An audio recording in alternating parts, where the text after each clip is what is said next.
নারায়ণগঞ্জের সিদ্ধিরগঞ্জে চাঁদাবাজির অভিযোগে মহানগর শ্রমিক দলের সভাপতি এস.এম. আসলাম এবং জেলা তরুণ দলের সভাপতি টি.এইচ. তোফাকে গ্রেফতারের পর আদালত কারাগারে পাঠিয়েছে। এই দুই নেতাকে এবার দল থেকে বহিষ্কার করেছে বিএনপি।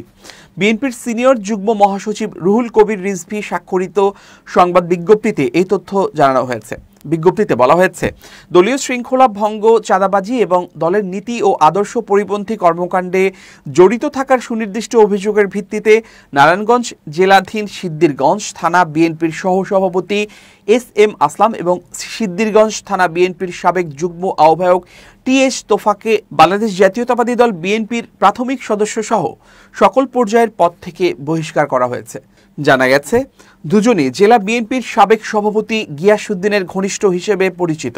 পুলিশ জানিয়েছে, বুধবার সকালে তাদের বিরুদ্ধে চাঁদাবাজির অভিযোগে 1974 সালের বিশেষ ক্ষমতা আইনের জেলা ম্যাজিস্ট্রেট বরাবর আবেদন করা হয়। এছাড়া তোফার বিরুদ্ধে বিশেষ ক্ষমতা আইনে মামলা রয়েছে। জেলা গোয়েন্দা পুলিশের ওসি জহির জানান, আসলাম ও তোফাকে আটক করা হয়েছে। তাদের বিরুদ্ধে চাঁদাবাজির অভিযোগে বিশেষ ক্ষমতা আইনে জেলা ম্যাজিস্ট্রেট বরাবর আবেদন করা হয়। পরে বিকালে 1 মাসের আটক আদেশ দিয়ে তাদের কারাগারে পাঠানোর নির্দেশ দিয়েছেন জেলা ম্যাজিস্ট্রেট।